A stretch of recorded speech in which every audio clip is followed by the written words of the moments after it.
culture.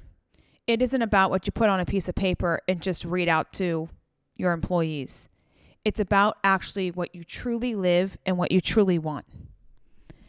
And you have to wake up every single day and lead by example if you want culture. You can't just put it out on a piece of paper. Here's what I didn't know. By the way, welcome to PelviBiz Podcast. I'm your host, Kelly Alhui. And today I'm going to talk really about culture. And this is what I didn't know. When I had my brick and mortar, I wrote out 10 fundamentals. And it was basically ask for help, don't complain, work your hardest, take care of yourself, don't hide mistakes.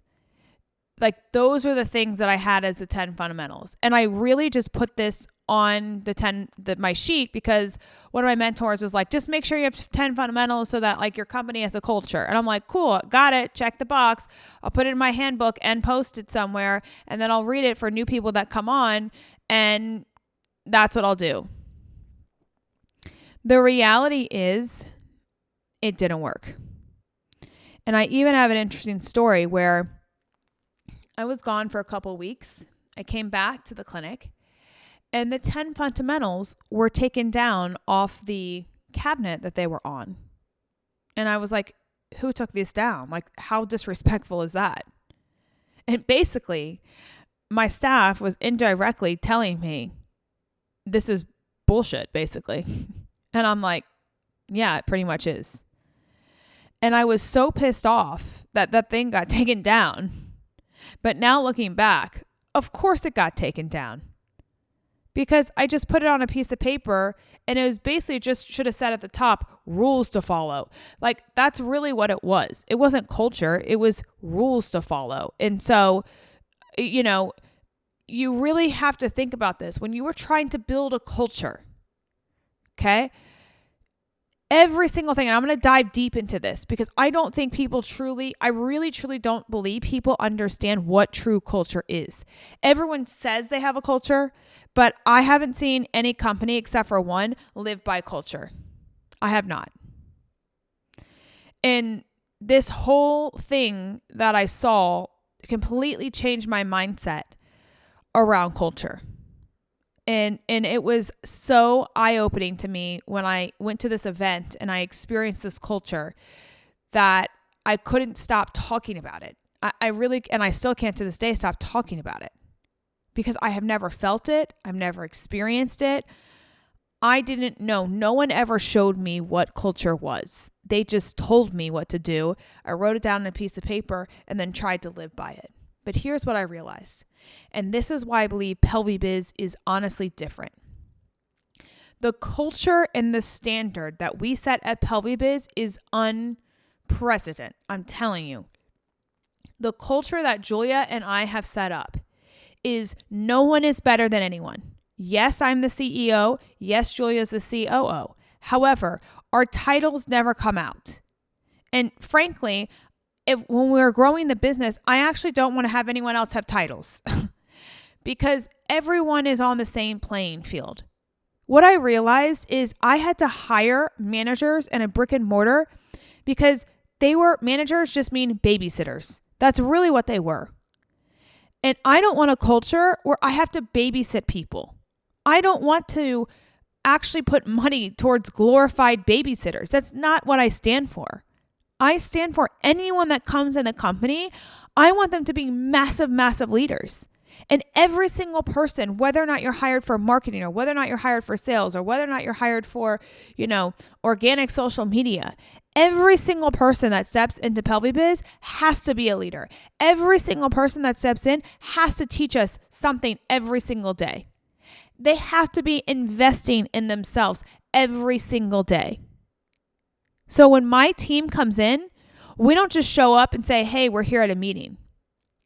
What my team does is we invest every single day and night into learning. We become the best students you've ever seen. Most people are not doing that. People just want to come in, check into a job, and be peace out, thanks for the paycheck, bye-bye. PelviBiz, we don't roll that way. That is not how we do it. Anyone that works for PelviBiz can have unlimited time off. They can have whatever time off they want. Okay? They don't have to ask. They could take whatever time off. They don't have to get approval. They can just do whatever. Okay? However, there's standards. There's stuff that has to get done. There's learning that has to be had. So they just say, hey, I'll be at the gym. Great. I'm going to go to, I'm going to go to Georgia this weekend and I'll be off. Okay, great. And they just put it on the calendar and then they go. And we have this culture because we know behind the scenes, we are all working our tails off to become the best, to lead from the front, to be the person that we know we're meant to be. No one is slacking. So I don't have to have a babysitter.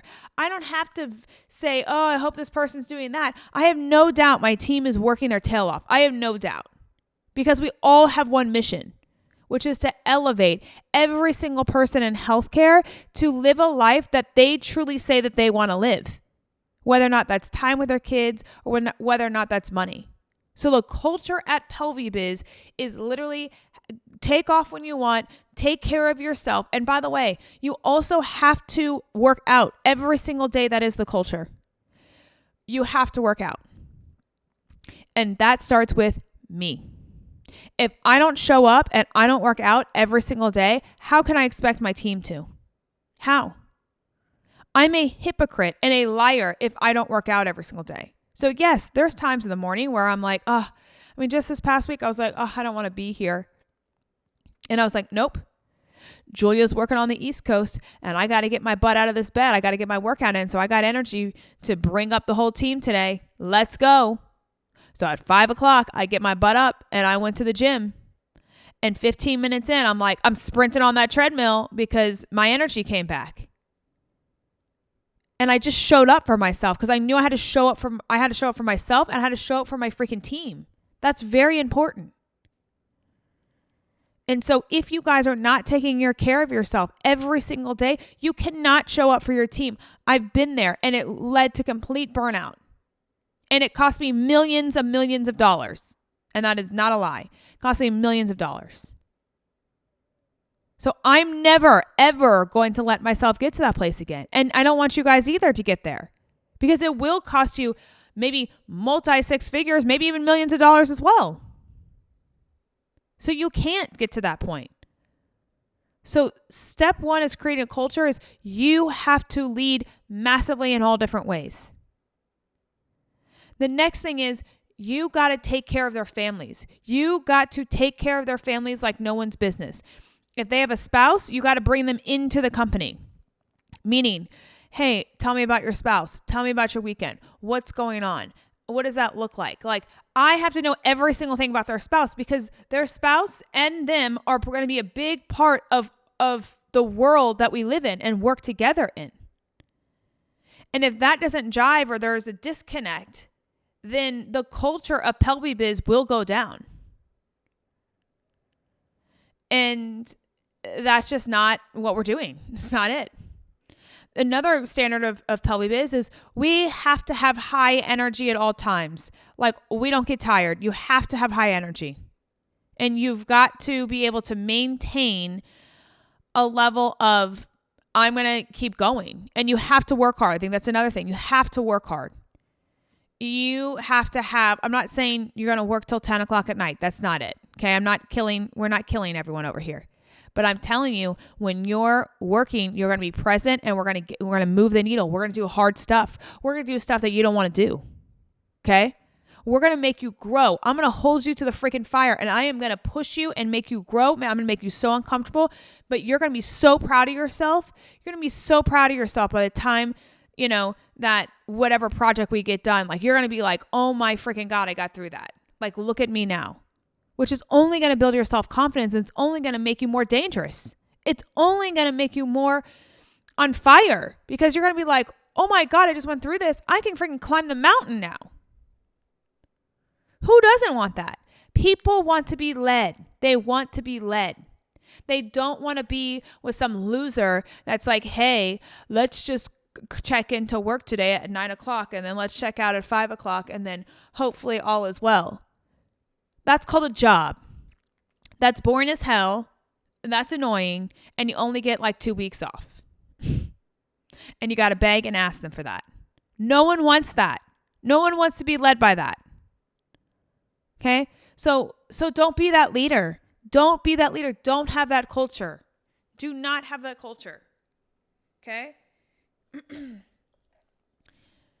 The other way we like to lead is making sure that we have fun. We make business fun.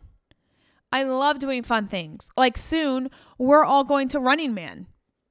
If you guys don't know, it's put on by Jesse Itzler. It's like Coachella, but you don't have alcohol, and it's like a fitness event.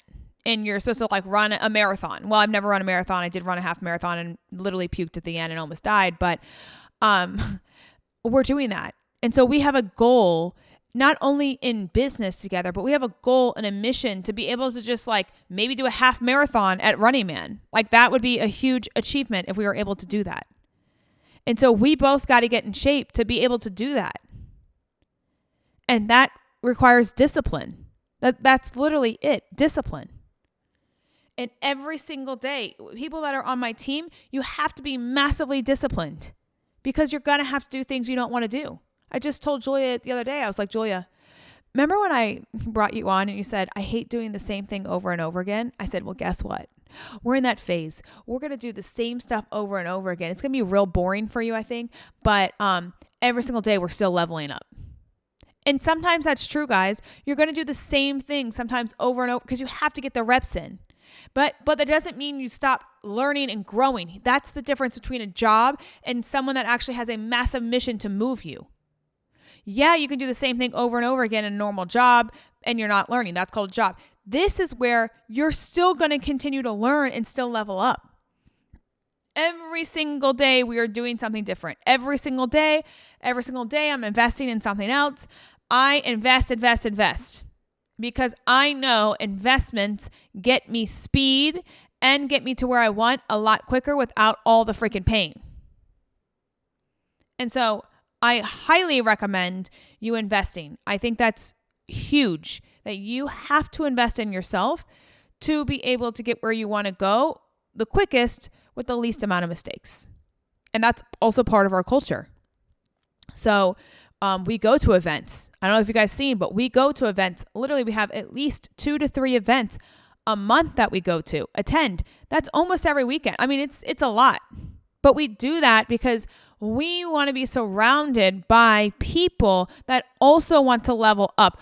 I don't want to have anyone, that's another kind of fundamental we live by, is we don't like to have anyone around us that are Debbie Downers or that want to complain or that don't want to take things to the next level or that don't want to grow. If you don't want to grow, then this is not the company for you. It's not it. And I used to say that at my brick and mortar practice, but I didn't truly understand and believe it. I was just like, yeah, like that's okay if you don't study at night. If I had to go back, I'd be like, no, every single one of my clinicians, you should be studying at night on like whatever you had a patient of that day. Like I want you studying because that tells me that you are ready to take it to the next level. And doing their own research rather than them coming in and asking me like, you know, and that was fine that they all asked me, it's fine. But like self-development is huge. Self-starter, self-motivator, taking control of whatever they need to take control. These are things that I need most of you guys to look out for in your companies because I can tell you probably a lot of you guys are just hiring people because they breathe. I did. And you can't do that anymore. You can't hire people just to breathe because if you do, they will take down your entire company. They really will. And I learned that lesson too. So you gotta set the standard. And it's not also too by what you say. It's not me just like, let me make a podcast on this or write it out on a piece of paper and post it everywhere. No, it's let me not tell you, let me show you. And every single day, you have to show up with the energy. You got to show up with the fire. You got to show up that you took care of yourself. You got to show up that you actually care about people. You got to show up that you treat people the way you want to be treated, like a freaking family. You got to show up to get people their freaking goals, not your goals, their goals. And when you're a true leader, it's not about you anymore. It's about the impact that you can have on every single person around you. That's it. That's truly the stage that I'm at right now. It's not about me anymore. I got my dream. I'm here. Okay? It's about the people that I want to take to the next level and who wants to do this thing with me. And who wants to make it fun with me. And if that's you, then please come on my team any day. Those are the people I'm looking for. That is culture. Also, how you dress and look. PelviBiz is evolving to the brand that I, really knew it should be. Right now, I'm sitting here because I just got my face burned off. But technically, for these podcasts, typically I dress up. I have my makeup on. I have a cute little outfit on. That's the culture at PelviBiz. That we like to have parties and dress up and look cute and feel confident about ourselves. When I started PelviBiz, I was the first one ever in healthcare that I know of that literally did business retreats. And I wasn't like a conference because I hated that. I literally rented out Airbnbs and put everyone in Airbnb. I paid for them to stay there and all the things because I wanted it to be so different. I wanted it to be fun and not boring. That's the way I like to do business. That's PelviBiz. That's the brand that we like to stand on. We're not basic, boring bitches. We're not. We're freaking elevators and leaders. And we do things so differently. And then everyone else copies. And that's fine. Everyone else just says, okay, well, this is what she's doing. Okay, I'll kind of copy that. Or these are the podcasts she's doing, so I'm going to copy this too. Welcome to being a leader. I expect it. I expect it that when I release stuff that people are going to try to duplicate it. That's okay. That's part of a leadership. You have to be okay with that, by the way. You have to be okay. At OrthoPelvic, 7 people started companies that were in a 2 to 3 mile radius of OrthoPelvic. I can create all my competitors. I created all my competitors. Was I okay with it? 100%. 100%. Why would I not want them to elevate? Did it take OrthoPelvic out? Nope. We're still eating. Okay? Because I had to keep staying on top. And that's the thing as a leader. You're not bothered by your competitors. Because you truly know you will outperform because you're constantly learning. They're not. And that's okay. That's okay. Not everyone's meant to be a leader. Let me just say that. And so, culture. It's the most underrated besides a woman's intuition in business that I can tell you. Culture is what is going to either make your company or break your company. And let me say one more thing too. You don't have a company unless you have people and a team. You don't. If you just have you working at your business, that just means you have another job because you're in it 24/7 and you can't pull yourself out. When you have people and a team that you're supporting or that you're surrounded by, that's a company. Now, if you want to create a culture and actually take the things to the next level, it's not about you taking it to the next level. You have to lead the team, but it's about every single person on the team has to elevate to take everything to next level so that everyone gets what they want, not just you get what you want. And so when everyone is unstoppable on your team and is willing to freaking dominate, and I would say it's the freaking underdog or the freaking person that's that is so doubted. This was me. I was so doubted. I couldn't, they said, oh yeah, she can't read. She doesn't have, more than a 5th grade reading level, which is probably still true. Okay. I don't know how I got through med school, but I did. And really I just didn't want to read stuff I didn't want to read. I still have never read a book, but that's okay. That's beside the point. Anyways, if you're the freaking underdog and you just have freaking grit and you're I will do anything and keep learning and keep progressing and want to be the most amazing person and now I'm not saying I'm perfect, but I'm just saying you just have to want it and you have to be we can all do this and the whole team has to want it. And when that happens, your team can outbeat anyone. You can outperform anyone when your team's like that. But if there's someone that's I just showed up today and I'm here. I mean, that's just not someone you want on your team. If you're walking in 2 minutes before a patient arrives, that to me is already telling me you're not in it. I need you to be ready to go at least 5 minutes before a patient and you have your energy up and ready. If you don't, you're out. That's culture. And you can't walk in there either like that. You can't walk in a minute before a patient, and you got to walk in like 10 minutes before, get prepared. You better have your hair looking all nice. You can't walk in there like a hot mess, because they're going to show up like a hot mess. So these are just lessons that I've learned about culture. And it's probably the most underrated thing to help really excel and build a company so that everyone gets what they want. And that's key. So guys, if you have any questions or need help with this, I'd be happy to, jump on the phone with you. Text me, please just text me, shoot me a text, say, Kelly, I'm really struggling with this. What would you do in this situation? I'd be happy to answer you back through text. It's 703-783-2358. Again, you can text PelviBiz, and hopefully you guys have a great rest of your day. Bye, guys.